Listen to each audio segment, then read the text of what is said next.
John Fitzgerald Hanson was executed on June 12, 2025, at the Oklahoma State Penitentiary in McAlester. He was 53 years old. He died by lethal injection after spending more than 2 decades on death row. Just 2 days earlier, the execution had been suspended by a judge due to irregularities in the clemency process. But that pause didn't last long. A higher court overturned the decision and allowed the state to proceed. No protests, no cameras, no redemption. Today, Oklahoma closed a forgotten case, quiet but marked by brutality. A crime committed in an ordinary parking lot under the scorching heat of an August 31st afternoon.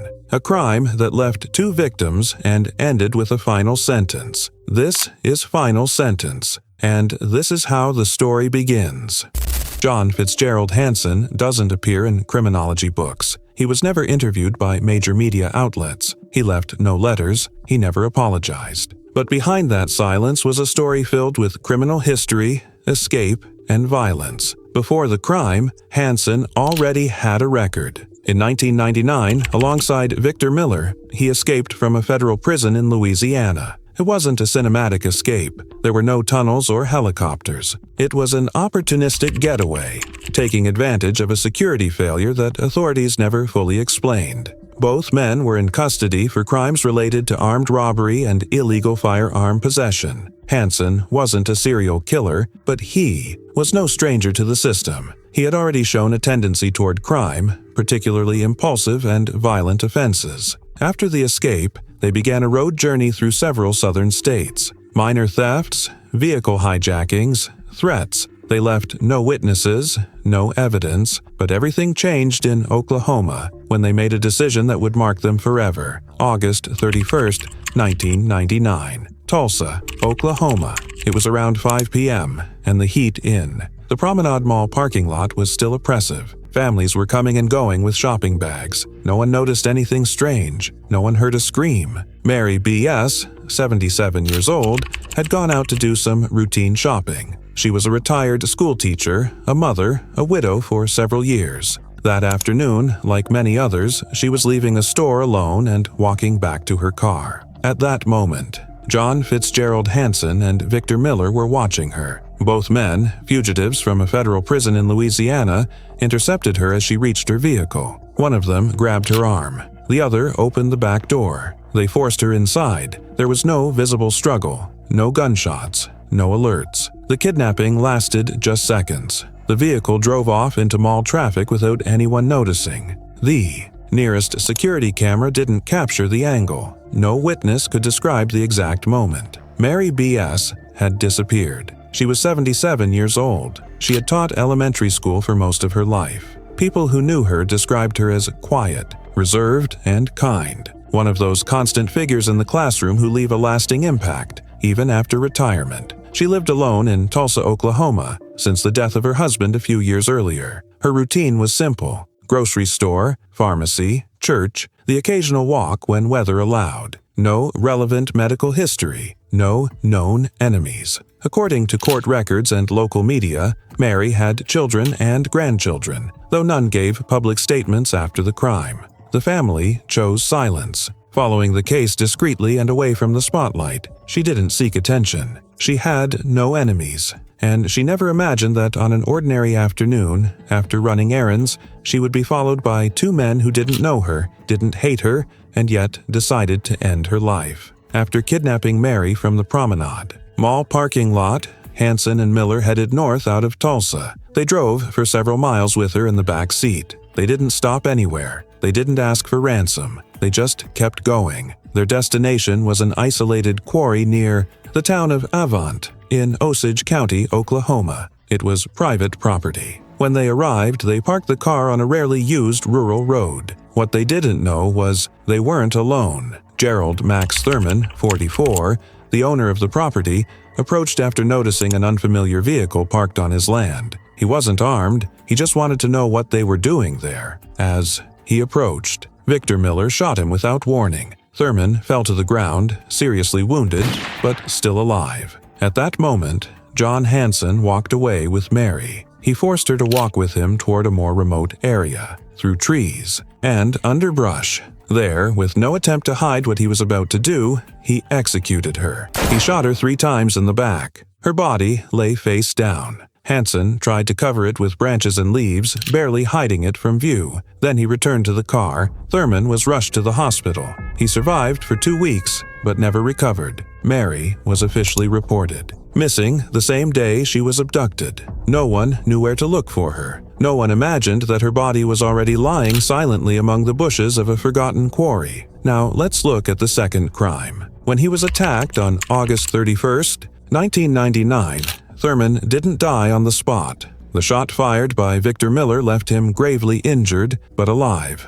An ambulance rushed him to a hospital in Tulsa. He remained there for 2 weeks without any meaningful recovery. His condition was critical and rapidly worsened. On September 15, 1999, Gerald Thurman died from complications caused by the gunshot. His death escalated the case. It was no longer just the murder of Mary B.S., but a double homicide. John Hanson was formally charged with the murder of Gerald Thurman, in addition to the killing of Mary. Miller was charged as an accomplice. On September 9, 1999, just 9 days after the double homicide, Hanson and Miller made one last mistake. That day, they attempted to rob a credit union in Tulsa, Oklahoma. It wasn't a well-planned robbery. There was no strategy, no caution. The attempt failed, and they fled the scene quickly. By then, the police already had their faces. Witnesses had given descriptions that matched. Hours later, both men were arrested near Tulsa. In their possession,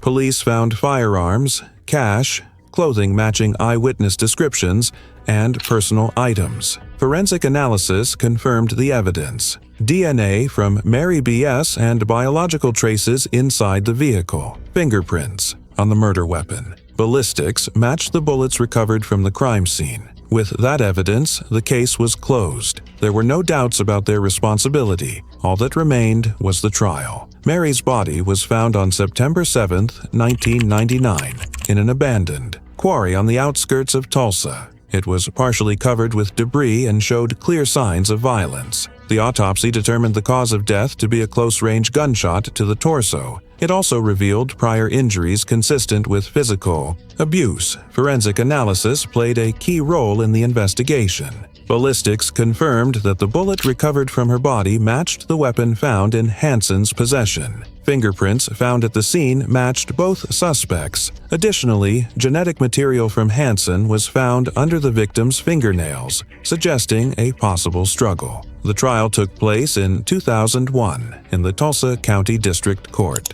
During the proceedings, the prosecution presented more than 40 pieces of physical. The trial took place in 2001 in the Tulsa County District Court. During the proceedings, the prosecution presented more than 40 pieces of physical evidence, including crime scene photographs, forensic reports, eyewitness testimony, and the FBI's full report on the case. John Fitzgerald Hanson was found guilty of murder and sentenced to death. He also received an additional life sentence for the murder of Gerald Thurman. Victor Miller, as an accomplice, was sentenced to life without the possibility of parole. He did not appeal the ruling. Both were immediately transferred to the state prison system. Hanson was placed in H Unit on death row at the Oklahoma State Penitentiary. After his conviction in 2001, John Fitzgerald Hanson was transferred to a high-security federal prison, where he remained for more than 2 decades. During that time, his legal team filed multiple appeals, all of which were rejected by both state and federal courts. For over 20 years,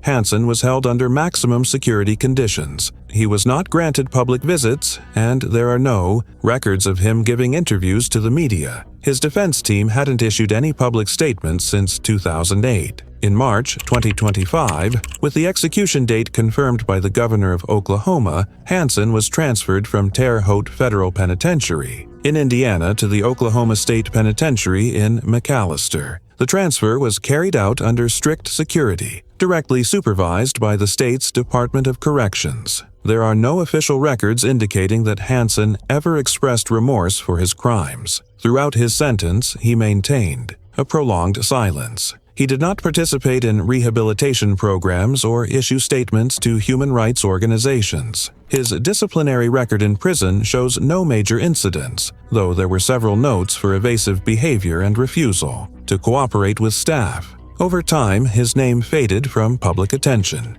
The case, which once made headlines, became just another file in the vast archives of the American justice system. June 12, 2025, was the scheduled date. Hanson was taken to the execution chamber. Before the execution, he was offered a chance to make a final statement. The case of John Fitzgerald Hanson was one of the most violent in Oklahoma in the late 20th century. A double homicide committed in broad daylight without apparent motive, without signs of regret. And yet, it was never national news. No headlines, no public debate, no TV specials. Just one more entry in the state's judicial records. John Fitzgerald Hanson, 61, received a 3-drug lethal injection at the Oklahoma State Penitentiary in McAlester and was pronounced dead at 10:11 a.m., according to prison officials. While some crimes shake the nation, others quietly fade into oblivion. But victims don't forget, and justice, when it arrives, does so with a clear message. Now, let's take a look at the upcoming executions in chronological order. Stephen Stanko, April 7, 2005. Murrells Inlet, South Carolina. A quiet town, narrow streets, the kind of place where everyone knows everyone. Laura Ling, 43, lived with her teenage daughter in a modest neighborhood. She had started dating a man she met at the local library. His name was Stephen Stanko. She let him stay for a few days. She had no idea who she was letting in. That night, Stanko attacked. He strangled Laura to death. Then he went after her daughter. He assaulted her intimately, beat her, and cut her throat, believing he had killed her. But he hadn't. The young woman survived and managed to call for help. How old are you? 15. I tried to put up a fight. I tried. I really did. Did you see who did it? Yeah. With my mom's boyfriend. The next morning, Stanko drove to Conway to the home of Henry Turner, a 74-year-old friend. He brought breakfast. They talked for a while. Turner went to the bathroom to shave, and there, without a word, Stanko shot him in the back using a pillow to muffle the sound. Then he shot him again in the chest. He took his truck, emptied his bank account. He fled to Augusta, Georgia, posed as a businessman attending the Masters golf tournament. A woman took him in. She later saw him on the news, recognized him, and called the police. He was arrested without resistance on April 12th. In 2006, he was sentenced to death for the murder of Laura Ling and given 110 years in prison for the assault and attempted murder of her daughter. In 2009, he received a second death sentence for the murder of Henry Turner. After years of failed appeals, South Carolina scheduled his execution for June 13, 2025. He has until May 30th to choose the method: lethal injection, electric chair, or firing squad. Comment below if his decision has already been announced.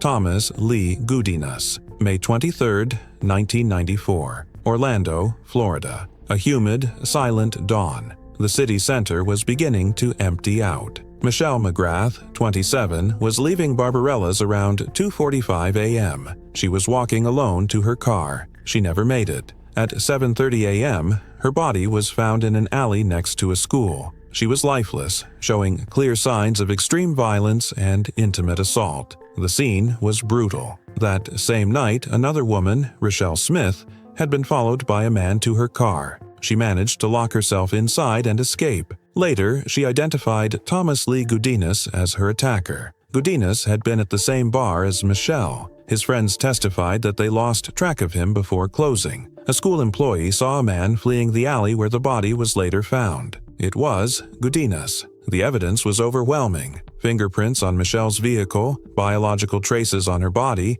and confessions to his roommates. One of them stated Gudinas had said, "I killed her," and then. He never finished the sentence. He didn't need to. In 1995, he was convicted of first-degree murder, 2 counts of sexual assault, attempted sexual assault, and armed robbery. The sentence: death. After nearly 30 years on death row, Governor Ron DeSantis signed his death warrant. It is scheduled for June 24, 2025 at 6 p.m. at Florida State Prison in Stark. It will be Florida's 7th execution this year. All have been by lethal injection, a crime that shook Orlando in the 90s, a sentence that, after decades, is finally about to be carried out.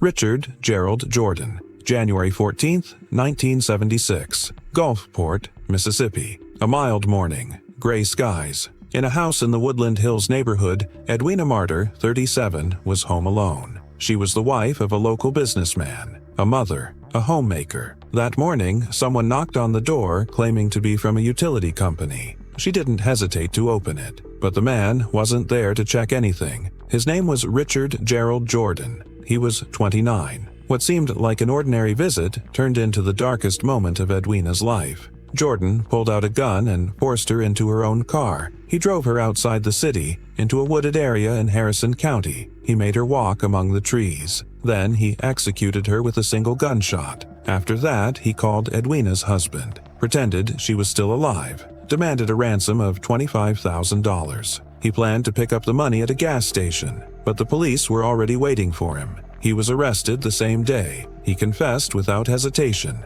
said he had picked the family at random, just looking for someone who looked wealthy, said it had all been planned from the start, that he never intended to leave any witnesses. In March 1976, he was sentenced to death, but his case became a legal spiral that would last decades. Appeals, overturned verdicts, new trials, motions, delays. He was sentenced to death at least 4 times for the same crime. Now, at 78 years old, Richard Gerald Jordan is the longest-serving death row inmate in Mississippi. He has spent nearly half a century awaiting execution. On June 25, 2025, the state is finally set to carry it out. Capital punishment is scheduled for that day. Mississippi allows multiple execution methods: lethal injection, nitrogen hypoxia, electric chair, or firing squad. I know some might wonder, can't they use all of them? Execution date has been set for Mississippi's longest tenured death row inmate. 78-year-old Richard Gerald Jordan has been selected to death in 4 different trials for the Harrison County kidnapping and murder of Edwina Martyr in 1976. Jordan has until June 10th to choose. Now, let's look beyond June. What other executions are scheduled for 2025? Byron Black. Execution scheduled for August 5th, 2025. In 1989, Byron Black, along with accomplices, broke into a family's house in Memphis, Tennessee. During the robbery, Black killed Angela Clay and her 2 daughters. The crime was especially violent, and Black was arrested after a long police pursuit. He was sentenced to death in 1990. The execution is scheduled for August 5, 2025, at Riverbend Maximum Security Institution, where he can choose between lethal injection or the electric chair. Timothy L. Coleman. Execution scheduled for October 30, 2025. On March 23, 1996, Timothy L. Coleman killed Melinda Stevens, a woman who had been a confidential informant for the police in Springfield, Ohio. He killed her in her home to stop her from continuing to provide information to authorities. He was arrested shortly after the crime, and during his trial it was revealed that Coleman had a history of violence. He was sentenced to death in 1997, and his execution is scheduled for October 30, 2025, at Southern Ohio Correctional Facility via lethal injection. Kareem M. Jackson. Execution scheduled for December 10, 2025. In 1995, Kareem M. Jackson and his accomplice killed Antonio Hunter and Terrence Walker during a robbery attempt in Franklin, Ohio. Jackson, in an impulsive attack, shot both victims, leaving them dead at the scene. He was arrested shortly after and sentenced to death in 1996. The execution is scheduled for December 10, 2025, at Southern Ohio Correctional Facility via lethal injection. Harold Wayne Nichols. Execution scheduled for December 11, 2025. On November 15, 1988, Harold Wayne Nichols murdered Karen Pulley, a 43-year-old woman in Chattanooga, Tennessee. Nichols, who had planned the robbery, attacked her brutally and killed her in her own home. He was arrested days after the crime. He was sentenced to death in 1990, and his execution is scheduled for December 11, 2025, at Riverbend Maximum Security Institution via lethal injection or the electric chair, at the inmate's choice. Quizzy Bryan.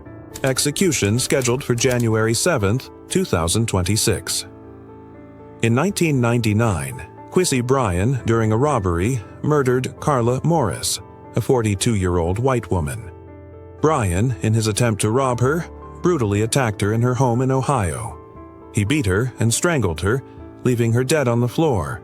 When police investigated the crime, they found physical evidence linking him to the scene. He was arrested shortly after the murder. In trial, Bryan was sentenced to death in 2001. The execution is scheduled for January 7, 2026, at Southern Ohio Correctional Facility, and will be carried out via lethal injection. And now a brief recap of executions already carried out in 2025, as of today. And tell me, is there any case you'd like to know more about? Ted Bundy, Aileen Wuornos, the Menendez brothers? Let me know in the comments. What's the most shocking or memorable criminal case you've ever heard of? If you enjoy this kind of content, please like the video, leave a comment, and most importantly, subscribe to Final Sentence. Accept no imitations.